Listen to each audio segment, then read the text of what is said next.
the human imagination, in conjunction with technology, has become a force so potent that it really can no longer be unleashed on the surface of the planet with safety. The human imagination has gained such an immense power that the only environment that is friendly to it is actually the vacuum of deep space. It is there that we can erect the architectonic dreams that drive us to produce a Los Angeles or a Tokyo, and do it on a scale and in such a way that it will be fulfilling rather than degrading. So yes, I think we cannot move forward in understanding without accepting as a consequence of that we have to leave the planet, that we are no longer the bipedal monkeys we once were. We have become almost a new force in nature, a thing of language and cybernetics and an amalgam of computers and human brains and societal structures that has such an enormous forward momentum that the only place where it can express itself without destroying itself is, as James Joyce says, up in the ant. So long, long ago in a faraway galaxy, Star Wars style may be in our future? Well, as opposed to our past? It's in our present, I think. Our future is probably almost unimaginable, because I think the transformation that leaving the planet will bring will also involve a transformation of our consciousness. We are not going as 1950-style human beings. We are going to have to transform our minds before we are going to be able to leave the planet with any amount of grace. This is where I think the psychedelics come in, because they are anticipations of the future. They seem to channel information that is not strictly governed by the laws of normal causality, so that there really is a prophetic dimension, a glimpse of the potential of the far centuries of the future through these compounds. And no cultural shift of this magnitude can be unambiguous. I mean, the very idea that as a species we would leave the earth behind us must be as rending an idea as that a child would leave its childhood home. Obviously, it's a turning away from something that once left behind can never be recaptured. However, this is the nature of going forward into being, a series of self-transforming ascents of level, and we now simply happen to be at that moment of ascent to a new level that is linked to leaving the planetary surface physically and to reconnecting with the contents of the unconscious collectivity of our minds. These two things will be done simultaneously. This is what the last half of the 20th century, it seems to me, is all about. Well, by and large, psychedelics have really not been accepted into the mainstream. Do you see a change in that? Well, not particularly. They hold a certain fascination for a persistent majority, and in that way they do their catalytic work upon society, which is to introduce new ideas and to release a certain kind of creative energy into society. I certainly would not like to see a return to the psychedelic hysterias of the 1960s. I think it's fine that these things are now the subject of interest of a much smaller group of people, but perhaps a group of people with a greater commitment and a better idea of exactly what these things are. And it's really the same people. It's just a smaller group of them, and they have accumulated experience over the past 20 years. However, I certainly don't think all psychedelic frontiers are conquered. One of the things that I write about and speak about are the phenomena that many people confirm with the psilocybin family of hallucinogens that no one has included in the standard model of psychedelic drugs. And by that I refer to the logos-like phenomenon of an interiorized voice that seems to be almost a superhuman agency, a kind of genus loci. And I've been writing recently about alien intelligence, which is what I call this, where you have contact with an entity so beyond the normal structure of the ego that if it is not an extraterrestrial, it might as well be, because its bizarreness and its distance from ordinary expectations about what can go on is so great that if flying saucers arrived here tomorrow from the Pleiades, it would make this mystery no less compelling, because I believe that the place to search for extraterrestrials is in the psychic dimension, and there the problem is not the absence of contact, but the volume of contact that must be sifted through, because the fact of the matter is shaman and mystics and seers have been hearing voices and talking to gods and demons since the Paleolithic and probably before. That doesn't mean that we can rule out this approach to communication. It seems to me far more likely that an advanced civilization would communicate interdimensionally and telepathically. The amounts of time available for an intelligent species to evolve these kinds of communication are vast.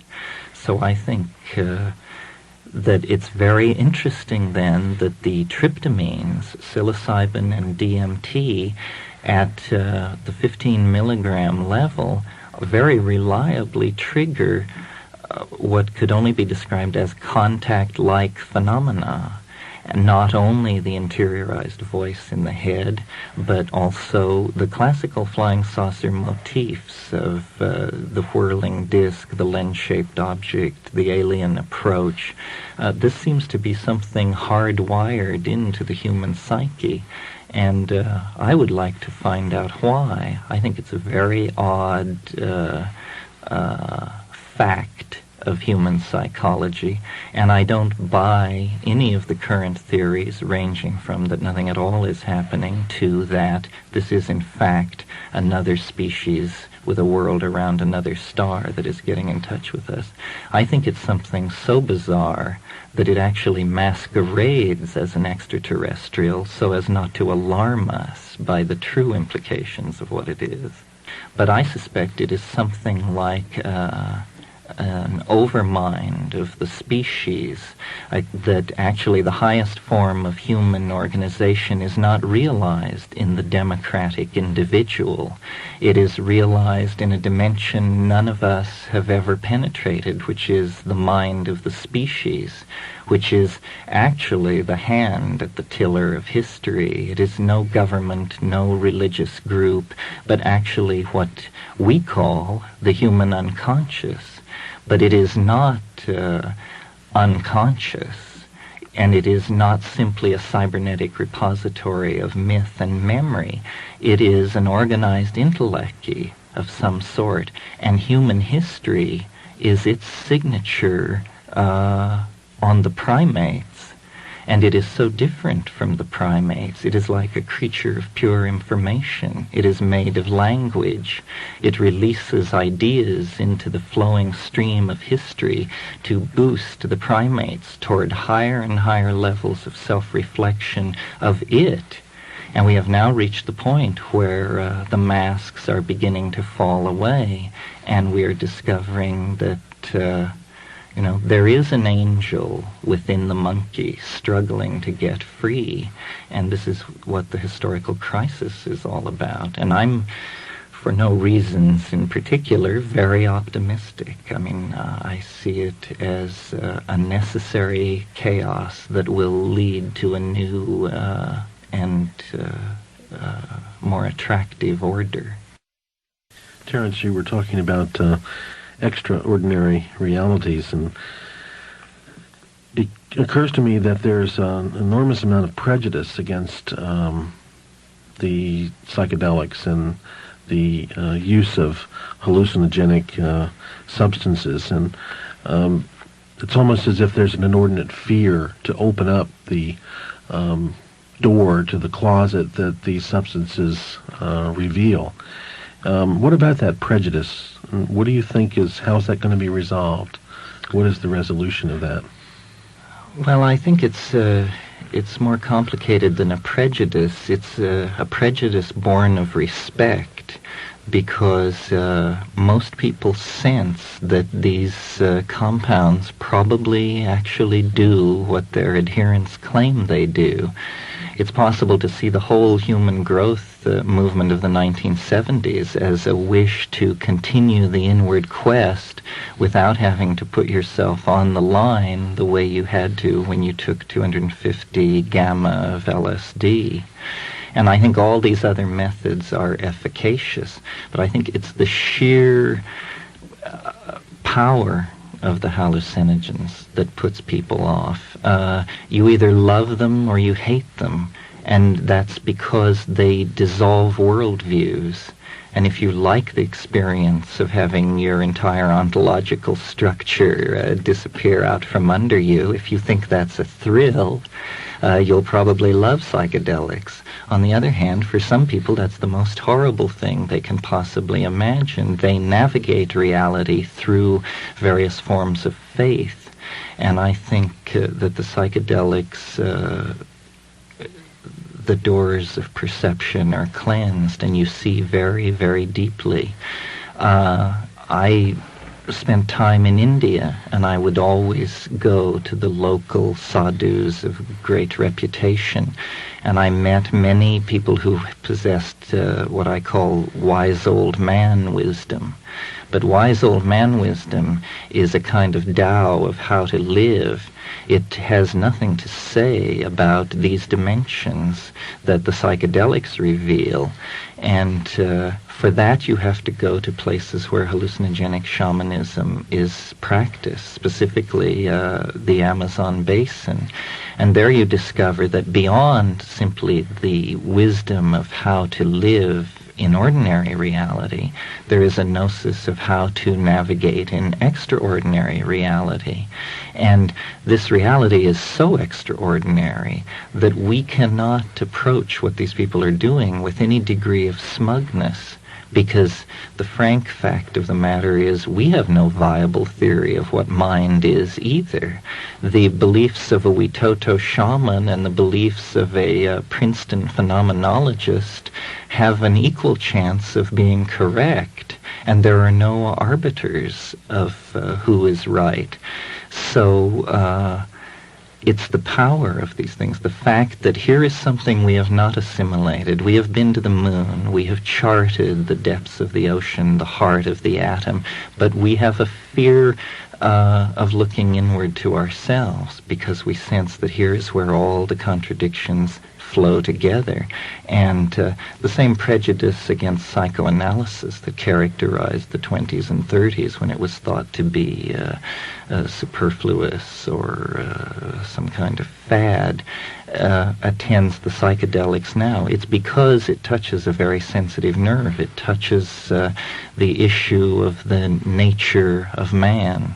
And people are uncomfortable with this, or some people are uncomfortable with this.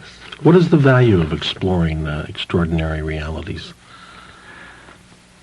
Well, I guess it's the same value that attends the exploration of ordinary realities. There's an alchemical saying that one should read the oldest books, climb the highest mountains, and visit the broadest deserts. I think that being imposes some kind of obligation to find out what's going on. And since all primary information about what is going on comes through the senses, any drug or any compound which alters that sensory input has to be looked at very carefully. I've often made the point that chemically speaking, you can have a molecule which is completely inactive as a psychedelic, and you move a single atom on one of its rings, and suddenly it's a powerful psychedelic. Well, now it seems to me this is a perfect proof of the interpenetration of matter and mind. The movement of a single atom from one known position to another known position changes an experience from nothing to overwhelming. This means that mind and matter at the quantum mechanical level are all spun together. This means that in a sense, the term extraordinary reality is not correct if it implies a division of category from ordinary reality. It is simply there is more and more and more of reality, and some of it is inside our heads, and some of it is deployed out through three-dimensional Newtonian space. Most of us, I think, just simply accept the everyday reality as the only one. And you're talking about journeys into the nether regions of which far beyond most people's conception or even wanting to conceive of such a reality. Well, I think there's a shamanic temperament, which is a person who craves knowledge. Knowledge in the Greek sense of gnosis. In other words, knowledge not of the sort where you subscribe to Scientific American and it validates what you believe, but immediately, cosmology is constructed out of immediate experience that are found always to be applicable. You see, I don't believe that the world is made out of quarks or electromagnetic waves or stars or planets or any of these things. I believe the world is made out of language, and that this is the primary fact that has been overlooked. The construction of a flying saucer is not so much a dilemma of hardware as it is a poetic challenge. And people find it very hard to imagine exactly what I'm talking about. What I'm saying is that the leading edge of reality is mind, and mind is the primary substratum of being. We in the West have had it the wrong way around for over a millennia, but once this is clearly understood, with what we have learned in our little excursion through three-dimensional space and matter, we will create a new vision of humanity that will be a fusion of the East and the West. The world being made of language, and I think of these extraordinary realities which are totally beyond any language that we use in any ordinary sense. Yes, well, they are beyond ordinary language. I always think of Philo Judaeus writing on the Logos. He posed to himself the question, what would be a more perfect Logos? And then he answered saying, it would be a Logos which is not heard but beheld. And he imagined a form of communication where the ears would not be the primary receptors, but the eyes would be. A language where meaning was not constructed through a dictionary of little mouth noises, but actually three-dimensional objects were generated with a kind of hyperlanguage so that there was perfect understanding between people. And this may sound bizarre in ordinary reality, but these forms of synesthesia and synesthesic glossolalia are commonplace in psychedelic states. Terence, could you identify Philos for us and tell us who he was? He was an Alexandrine Jew of the 2nd century who made it his business to travel around the Hellenic world and discussed all the major cults and religious and cosmogonic theories of his day. So he's a major source of Hellenistic data for us. How would you relate to Socrates' view of the world? Well, I think that it's hard not to be a Platonist, but it's something perhaps we should struggle against, or at least struggle to modify. I think of myself as sort of a Whiteheadian, Platonists. Certainly the central Platonic idea, which is the idea of the ideas, these archetypal forms which stand outside of time, is one which is confirmed by the psychedelic experience. And Plato's formulation of time as the moving image of eternity is another one of these aphorisms that the psychedelic state confirms. And certainly Neoplatonism, Plotinus and Porphyry and that school, are psychedelic philosophers. Their idea of an ascending hierarchy of more and more rarefied states is a sophisticated presentation of the shamanic cosmology, which is the cosmology that one experientially discovers when they involve themselves with psychedelics. What I think most of us don't understand or don't really know is the fact that Greek culture and the Eleusinian mysteries incorporated the use of something that very akin to psychedelics. Yes. And essentially, Western civilization is based on the culture that had at its core root an experience and a ritual that used, as I say, something akin to psychedelics. Yes, well, for over 2,000 years, everyone who was anyone in the ancient world made the pilgrimage to Eleusis and had this experience, which Gordon Wasson and Carl Ruck have argued very convincingly was a hallucinogenic intoxication on ergot. But of course, as soon as the church solidified its power, it closed these Platonic academies and moved against pagan, so-called pagan knowledge and heretical knowledge, and not only the Platonists, but all the Gnostic sects, all of these people, all of these viewpoints were repressed. I like to think that the end of that repression came in a very odd way when in 1953, I guess it was, Gordon Wasson and his wife Valentina in the village of Huatla de Jimenez in the Sierra Mazateca of Oaxaca discovered the psilocybin mushroom cult. It was as if Eros, who had been martyred in the old world, was then found sleeping in the mountains of Mexico and resurrected. And the experience of the mushroom is very much the experience of a genus loci, a god on the Grecian model, not the god who hung the stars in heaven, but a local god, a pre-Christian bacchanalian nature power that is very alien and yet resonates with our expectations of what that experience would be like.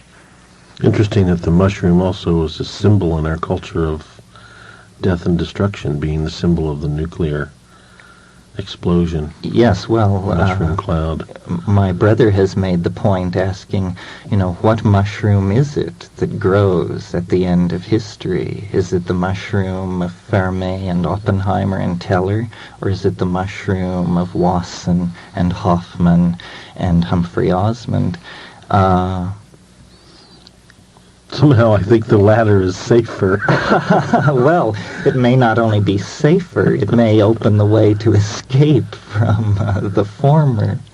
It's like a pun in physics, that the force of liberation and the force of destruction could take the same form. It's what alchemists call a coincidentia oppositorum.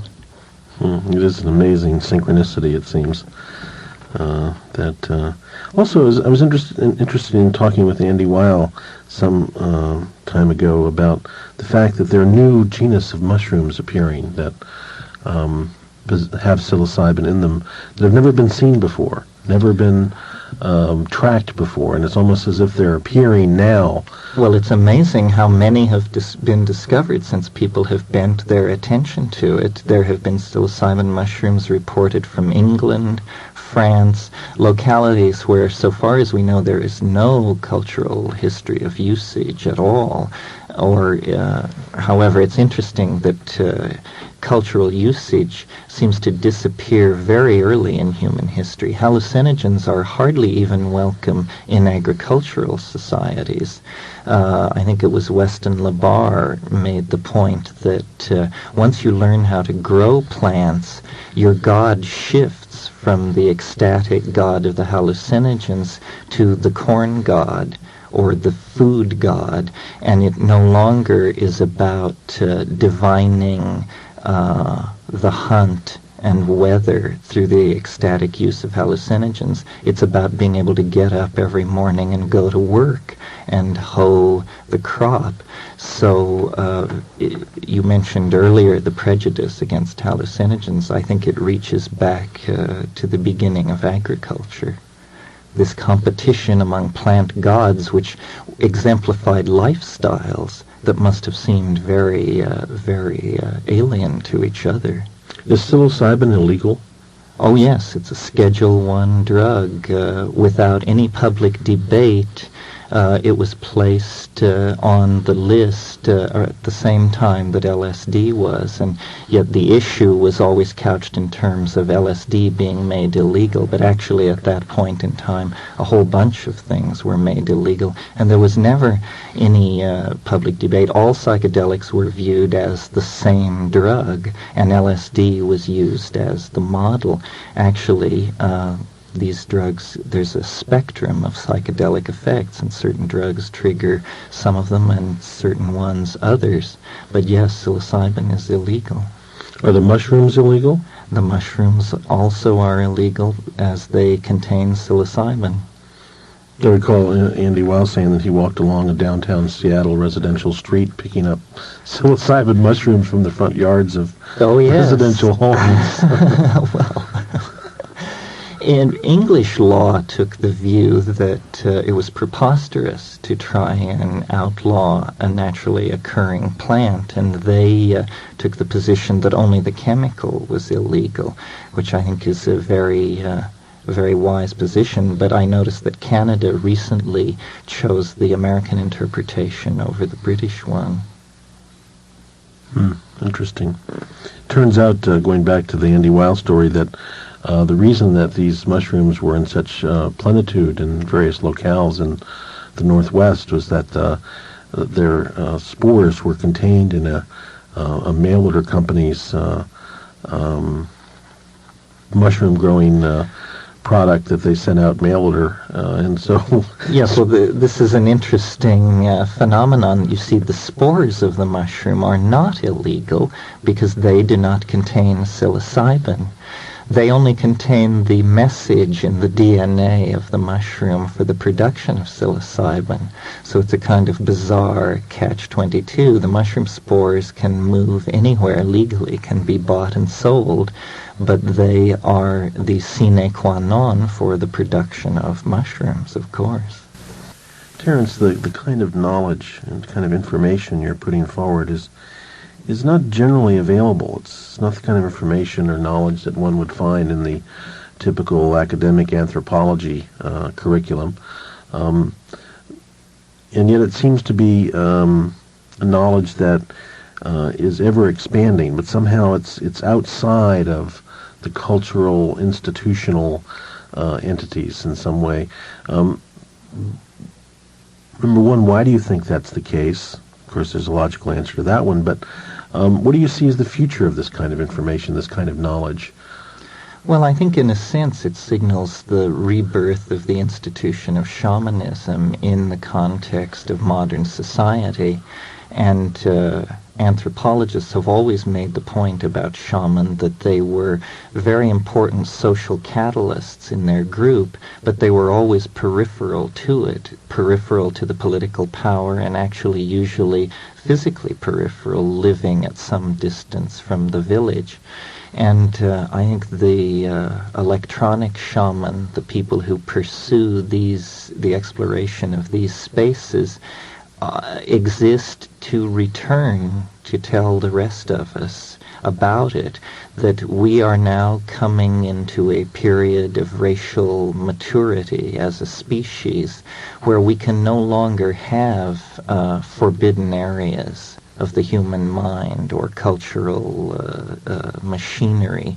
We have taken upon ourselves the acquisition of so much power that we now must understand what we are. We cannot travel much further with the definitions of man that we inherit from the Judeo-Christian tradition. We need to truly explore the problem of consciousness, because as man gains power, he is becoming the defining fact on the planet in the near space area.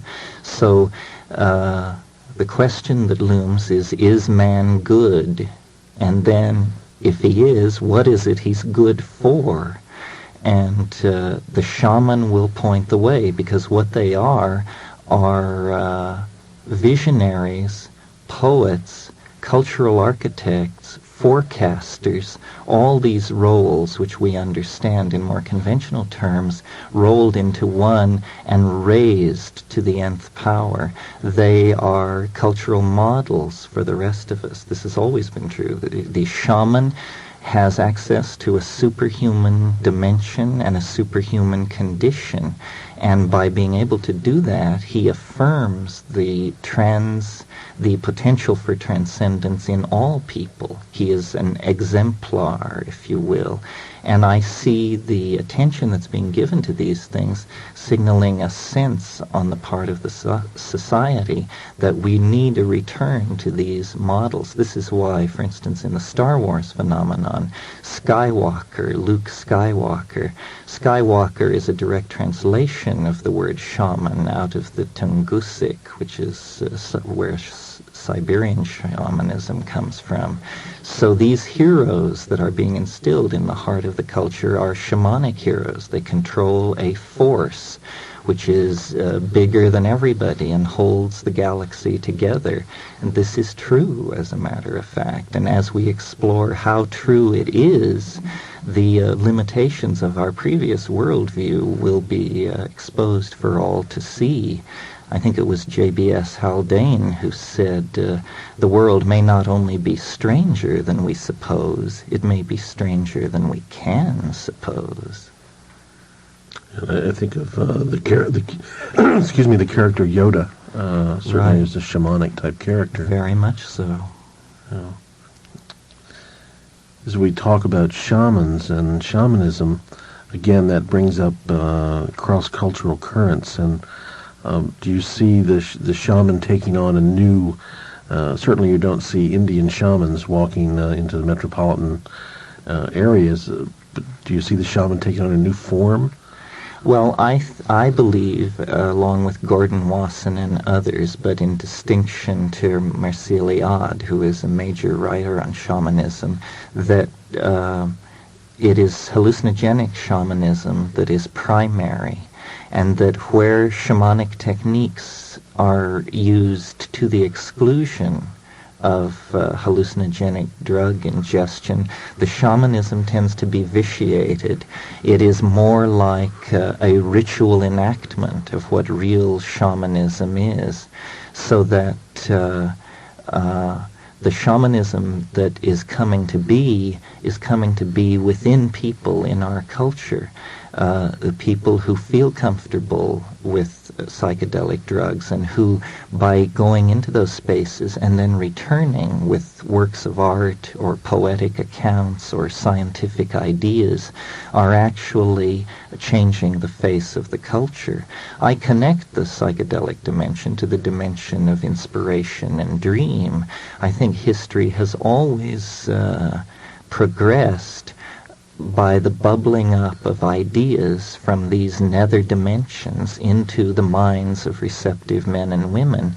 It is simply that now, with the hallucinogens, we actually have a tool to push the button. We are no longer dependent upon whatever factors it is that previously controlled the ingression of novelty into human history. We have taken that function to ourselves, and this will accelerate and intensify the cultural crisis. But I think in the end it will lead that much sooner to its resolution. So, as we continue to move towards the further exploration of these spaces, we can expect that social change as a result, personal change? Tremendous social change. I see, in fact, what is happening is a tendency to what I call turn the body inside out. We are, through our media and our cybernetics, we are actually approaching the point where consciousness can be experienced in a state of disconnection from the body.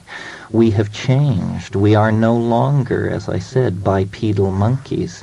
We are instead a kind of cybernetic coral reef of organic components and inorganic technological components. We have become a force which takes unorganized raw material and excretes technical objects. We have transcended the normal definitions of man. We are like an enormous collective organism with our data banks and our forecasting agencies and our computer networks and the many levels at which we are connected into the universe. Our self-image is changing. The monkey is all but being left behind, and shortly will be left behind. The flying saucer, again, I take to be an image of the future state of humanity. It is a kind of millenarian transformation of man where the soul is exteriorized as the apotheosis of technology. And it is that eschatological event which is casting enormous shadows backward through time over the historical landscape. That is the siren at the end of time, calling all mankind across the last 10 millennia toward it, calling us out of the trees and into history and through this series of multi-leveled cultural transitions to the point where the thing within the monkeys, the creature of pure language and pure imagination, whose aspirations are entirely titanic in terms of self-transformation, that thing is emerging, and it will emerge as man leaves the planet. And it's not something quantized and clearly defined. It is, in fact, what the next 50 or so years will be about. But at the end of it, the species will be off-planet and transformed and fully wired from the depths to the heights. Are we just talking about another version of the Christian death, resurrection, ascension into heaven? Except that it is coming into history. What is happening is that the paradise promised the soul is actually going to enter into history because technological man took the apocalyptic aspirations of Christianity so seriously that we are going to make it happen. It has become the guiding image of what we want to be. And I'm reminded of the poem by Yeats, it's Sailing to Byzantium, where he speaks of how after death he would like to be an enameled golden object singing to the lords and ladies of Byzantium. And it's the image of man transformed into eternal circuitry and released into a hyperspace of information where you are a thing of circuitry, but you appear to be walking along an unspoiled beach in paradise. It is that we are going to find the power to realize our deepest cultural aspirations. This is why we must find out what our deepest cultural aspirations are. Again, another way of phrasing the question, is man good? What about the idea that these spaces that we've been talking about, that you've been illuminating, are spaces that can be achieved without the use of psychedelics? Well, again, I scoured India, and my humble personal opinion is that it is highly unlikely. I've always approached people of spiritual accomplishment with the question, what can you show me? Because, as I said earlier, this wise old man wisdom is one thing, but only the hallucinogen-using shaman of the Amazon seem to be able to go beyond that. There may be techniques for doing this, but the efficacy and the dependability of the hallucinogens seems to me to make them the obvious choice. It would only be a series of cultural conventions that would cause one to want to engineer around that. It is the obvious path to transcendence. People must face the fact that at one level we are chemical machines. That doesn't mean we are that at every level, but it does mean that that is a level where we can intervene to change the pictures that are coming in and going out at higher levels. You're not suggesting that people should do this by themselves? Take hallucinogens? Well, I don't know about take it by themselves. Probably not, although I always do. And I seem to prefer it. What I am suggesting is they take it in a situation of minimum sensory input. Lying down in darkness with eyes closed cannot be surpassed. And people want music, they want to walk around in nature, they want all these things. But nature and music are beautiful in their own right. They are the adumbrations of the psychedelic experience that we deal with in ordinary reality.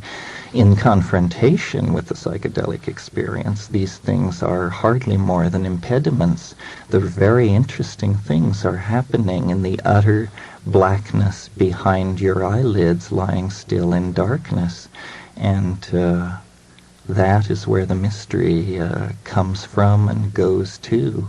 My question had to do with or without a guide. Oh, I don't think people should do it without a guide unless they feel very confident from experience that they don't need a guide. So I like to have these ideas get out. I think it's important that we discuss all this in a way that is only now becoming possible because of how it was in the 1960s. Now we need to shed all that and look back and look forward and try to make a mature judgment for our culture based on the facts of the matter.